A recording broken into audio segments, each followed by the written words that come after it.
బట్టతలతో బాధపడుతున్నారా? ఆధునితనమైన పద్ధతిలో hair transplantation చేయబడును. Face clinic, Hyderabad. సార్ నమస్తే సార్ గిరిబాబు గారు. నమస్తే అండి. సార్ గిరిబాబు గారు, ఈ మధ్య కాలంలో అందరికీ హెల్త్ కాన్షియస్ బాగా ఎక్కువైపోతుంది. సంవత్సరానికి ఒకసారో, లేదంటే ఎవ్రీ 6 monthsకి ఒకసారో, లేదంటే ఎవ్రీ క్వార్టర్కి ఒకసారో ప్రతి ఒక్కరూ కూడా హెల్త్ చెకప్ చేయించుకుంటున్నారు. అంటే మన ఆరోగ్యం ఎలా ఉంది, ఏంటి, రేపటి రోజు మనం ఏ విధంగా హెల్తీగా ఉండాలన్న దాని గురించి. అదేవిధంగా ఒక 2 లక్షలు 3 లక్షలు పెట్టి ఏదైనా వెహికల్ కొంటే కూడా దాన్ని 6 monthsకి ఒకసారి 1 yearకి ఒకసారి మెకానిక్ దగ్గరికి తీసుకెళ్ళి దాన్ని కూడా మనం రిపేర్లు చేయించుకుంటూ ఉంటాం కదా. అంటే ఇవన్నీ బాగానే ఉన్నాయి వీటి మీద, అంటే మన హెల్త్ మీద, మనం డబ్బులు పెట్టి కొనుక్కున్న వెహికల్స్ మీద.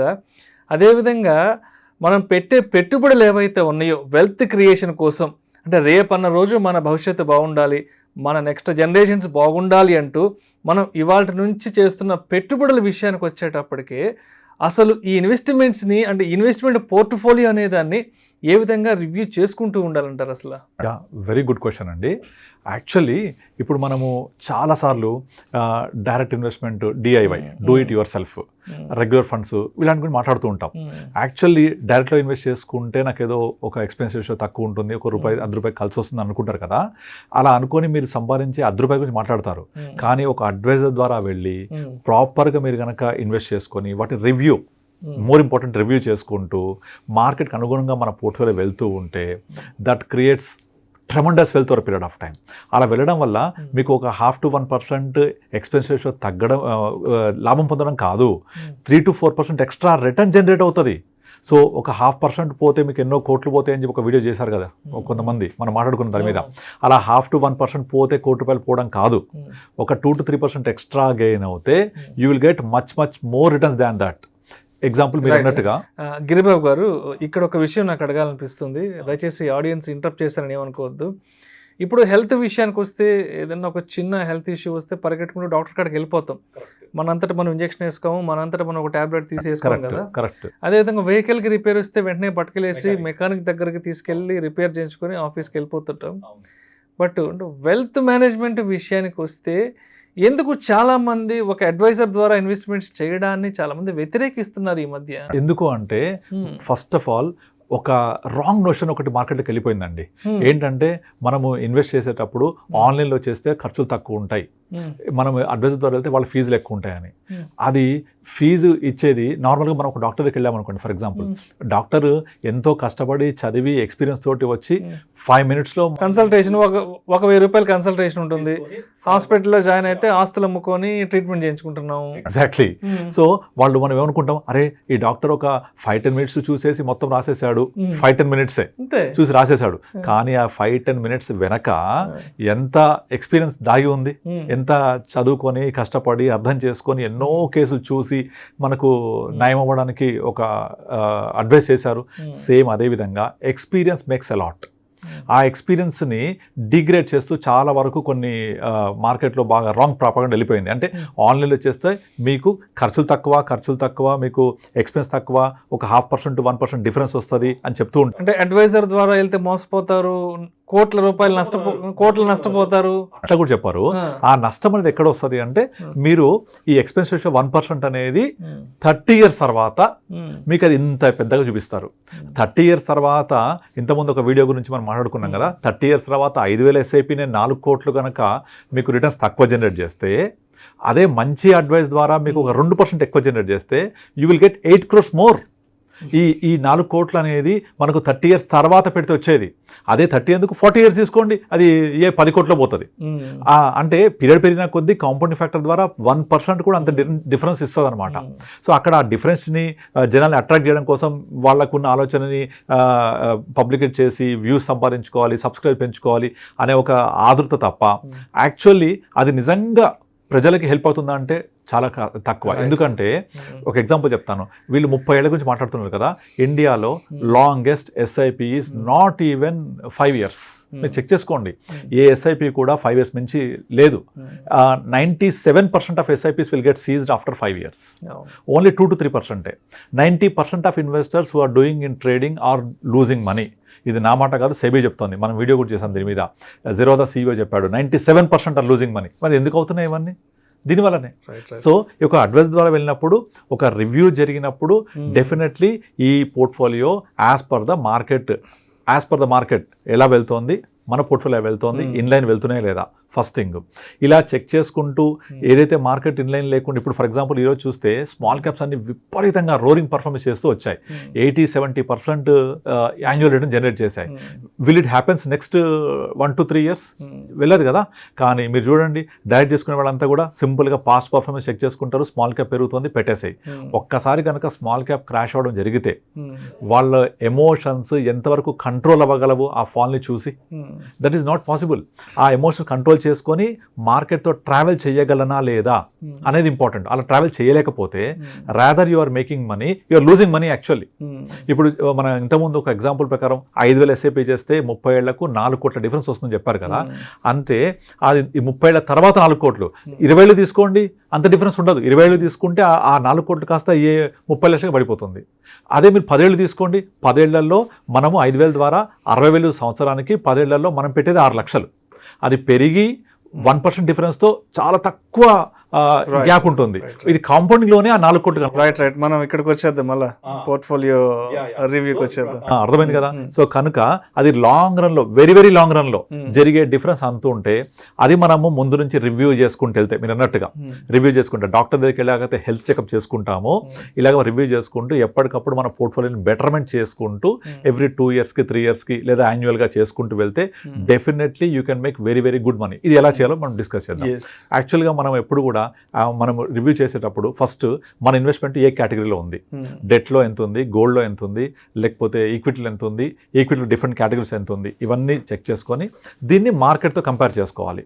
లాస్ట్ ఇయర్ మార్కెట్ ఎంత పర్ఫామ్ చేసింది, లేదా మనం పెట్టినప్పటి నుంచి మార్కెట్ ఎంత పర్ఫామ్ చేసింది, మన పోర్ట్ఫోలియో ఎలా ఉంది, ఏదైనా ఒక ఫండ్స్ తగ్గే ఛాన్స్ ఉందా లేదా పడిపోయే ఛాన్స్ ఉందా, ఇప్పుడు మార్కెట్ ఎలా ఉంది. మీరు గమనించండి, మార్కెట్ ఎప్పుడు కూడా సైక్లికల్గా మూవ్ అవుతుంటుంది.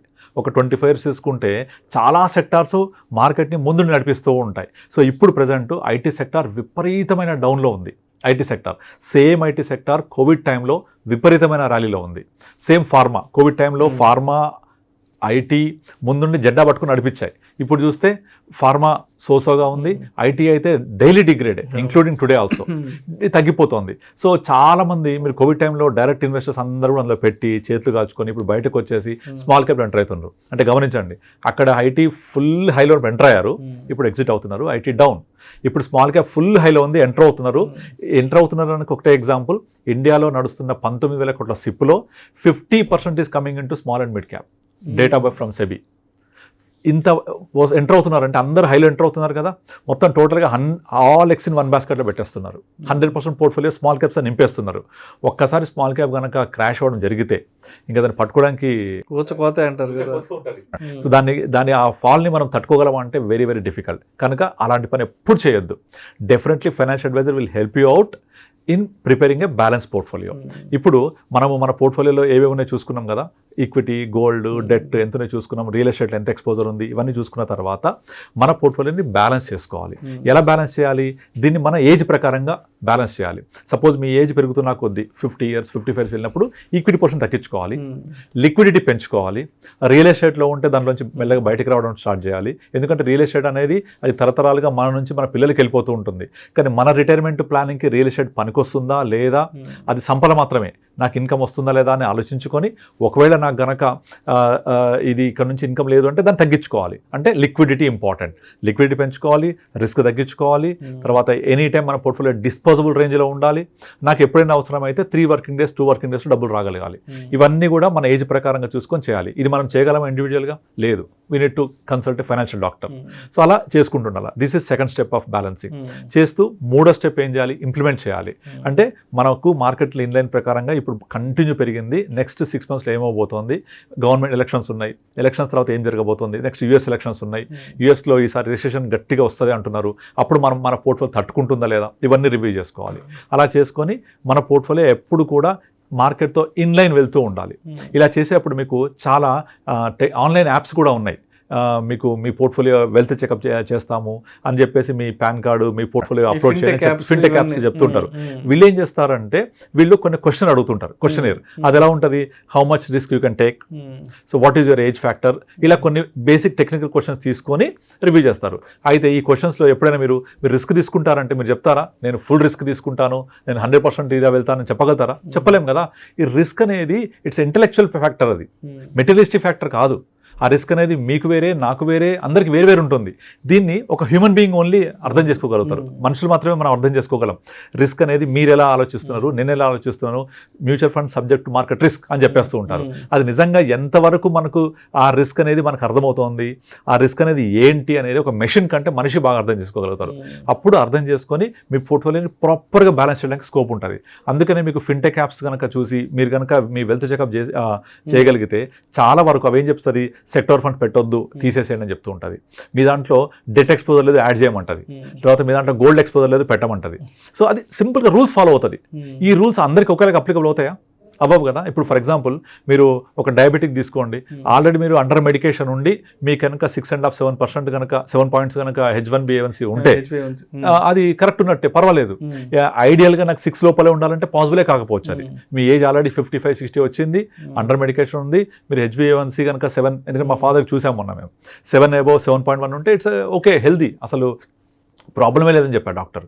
కానీ నేను లేదు, ఐడియల్గా అయితే అది 6 లోపలే ఉంటేనే కదా అండర్ డయాబెటిక్ అంటే, అది 50-60 ఇయర్స్ ఏజ్ వ్యక్తికి సరిపోదు, అది కరెక్ట్ కాదు. కనుక కొంతమందికి A levels suitable, A లెవెల్స్కి desirable okay ఉండొచ్చు అనేది వ్యక్తి బట్టి మారిపోతుంటుంది. కనుక మీ పోర్ట్ఫోలియో పర్ఫార్మెన్స్, మీ రిస్క్ అపెటైట్ వేరే వాళ్ళతో కంపేర్ చేయలేము. Machine cannot understand that. Machine సింపుల్గా రూల్స్ ఫాలో అయిపోతుంది. ఆ రూల్స్ మనకు అప్లికబుల్ కావు. ఇప్పుడు సినిమాలో మహేష్ బాబు ఒక డ్రెస్ వేసుకున్నాడు, సూపర్ ఉంది, నేను కుట్టించేసుకుని సరిపోతుంది నాకు? అది నా కాంప్లెక్షన్ వేరు, నా హైట్ వేరు, అది మహేష్ బాబు సూటబుల్ అవుతుంది, నేను వేసుకుంటే నాకు సూటబుల్ కాదు. కనుక నాకు గుడ్ లుకింగ్ సూటబుల్ డ్రెస్ వేసుకోవాలి, అంతేగాని బెస్ట్ డ్రెస్ వేసుకోవాలి, మహేష్ బాబు వేసుకున్నది బెస్ట్ ఉందని ఎప్పుడు మనం బెస్ట్ కోసం పరిగెత్తొద్దు. Always look at your suitable, look at what suits for you, what fit for you. ఆ ఫిట్ అనేది మనం అర్థం చేసుకొని చేయాలి. కాబట్టే ఈరోజు ఇండియాలో మనకు బ్యాంక్స్, పోస్ట్ ఆఫీస్లో 200 లక్షల కోట్లు ఎఫ్డీస్ ఉన్నాయి. అదే మ్యూచువల్ ఫండ్ బాగా ఇస్తేనే అందరికీ తెలుసు ఆ విషయం, మరి ఎందుకు పెట్టట్లేదు అందరు ఇక్కడ? ఆ రిస్క్ అనేది వాళ్ళు అర్థం చేసుకునే పరిధి అంతే. అలాగే రియల్ ఎస్టేట్ బాగా మంచిగా లాంగ్ టర్మ్లో ఇస్తుంటుంది, అందరూ పెట్టి అక్కడ చేతులు కాల్చుకోవచ్చు కదా, చేతులు కాల్చుకోలేకుండా కొంతమంది ఇక్కడ చేస్తుంటారు. అంటే రియల్ ఎస్టేట్ పాజిటివ్ మాట్లాడతారు, నెగిటివ్ మాట్లాడతారు. అట్లా ప్రతి ప్రోడక్ట్కి దాని యొక్క రిస్క్ అసైన్ అయ్యి ఉంటుంది. కొంతమంది ఇంకా స్టాక్ మార్కెట్లో పెట్టే వాళ్ళు అసలు మ్యూచువల్ ఫండ్ నథింగ్, అసలు వేస్ట్, అవసరమే లేదు, అది 12-15 ఇస్తాయి, నేను మార్కెట్లో పెట్టి ఇంత సంపాదిస్తున్నాను అంటారు. నిజంగా వాళ్ళ నెంబర్స్ చూస్తే కనుక ప్యాథటిక్ ఉంటాయి. కనుక ప్రతి వ్యక్తిని చూసి మనము నక్క చూసి, అది పులిని చూసి నక్క మాత్రం పెట్టుకున్నట్టుగా మనం అది ఫాలో అవ్వకూడదు. ఎవరి క్వశ్చన్ పేపర్ వాళ్ళదే, ఎవరి షూ సైజ్ వాళ్ళదే. అట్లా చూసుకుంటూ రివ్యూ చేసుకుంటూ మనము ఒక మన హెల్త్ చెకప్ లాగా వెల్త్ చెకప్ చేసుకుంటూ ఉండాలి. ఆ చేయండి, హ్యాపీగా మీరు వెల్దీగా హెల్దీగా 100 ఏళ్ళు జీవించవచ్చు. Thank you sir. Thank you అండి. సుమన్ టీవీలో మీ పర్సనల్ అండ్ బిజినెస్ ప్రమోషన్స్ కోసం కింది నెంబర్కి కాంటాక్ట్ చేయండి.